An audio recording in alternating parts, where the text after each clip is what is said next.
There's been a tremendous change that we're seeing, and it's going to accelerate, going from transactions to transformation. So our business is now more about strategy, assessment, transformation, transitions, supplier relations management. I think for the Indian firms, there's going to be a need to do another stepwise vision and to reinvent themselves. I think in fairness, you could say that companies like Accenture and IBM have been leaders. I don't say that from the U.S., but they have been able to reinvent themselves. They've gone through tremendous change, and they've come out better on the other side.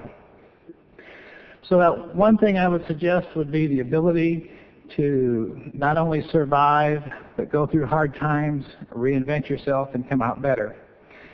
The second one is maybe a little bit unusual, and I think it's worth some thought. But I think as a supplier, speaking from TPI's point of view, as we looked at the global economy, we took more than we gave. As global partners, there was a sharing. Ginny Remedi yesterday talked about centers of excellence and using the best of both areas, more of a partnership model. I think as a global leader, your mindset needs to change from give more to the global economy than you get. Now, as I think of India, and we've had the privilege of being here many times and traveling in the countryside, you all have incredible issues to deal with: education, poverty, infrastructure. So I'm going to suggest something that's a paradox of logic, but I think it works in our personal lives and our country's lives. As you view the world, and you say, what can India give to the world? I think that could be a key strategy for how you develop your own infrastructure. It doesn't make sense when you have need to give, but I think in my own life and a lot of your own lives, when you've given, you've gave. In the Bible, there's a verse that says, given, it shall be given unto you. Good measure, pressed down, flowing over. I was talking with one of my friends at Gym Pack this afternoon, and he says that's very consistent with Hindu principles also.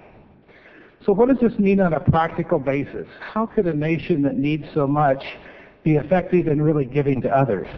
I see lots of opportunities. The first is in education. On the one hand, you have tremendous needs, but I also see you doing incredible things. You know, the things that Raj is doing with NIT and the Premji Foundation, those kinds of things, to take those and leverage them and make them available across the world is tremendous potential. That's one. The second one would be the ability to transform philanthropy. You know, in the U.S., philanthropy is like the seventh largest industry. Nandan talked yesterday about using technology to transform the banking system, transform just a number of other infrastructure things in the U.S. How about using that same process knowledge and technology to really make the philanthropy about the world more efficient? As I travel the world, there are so many people, just like here in India, who want to give, they want to give back, but the giving's pretty ineffective, and they're looking for opportunities to really connect beneficiaries and donors and good organizations. So another thing would be to reinvent the philanthropy system of the world, like you're doing some of these other systems. So I'd encourage you to test this and test the principle of, as you think about your own needs, having a key part of that is to give more than you get. I'd close with this continuum of global supplier, global partner, global leader. I would ask you to ponder that and to set some really aggressive goals and to evaluate yourself, weight yourselves very, very critically in terms of achieving those goals.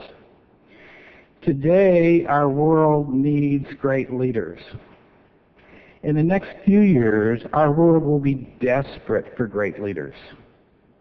Clearly, in India, there are so many, many people who can and should be those great leaders. Thank you.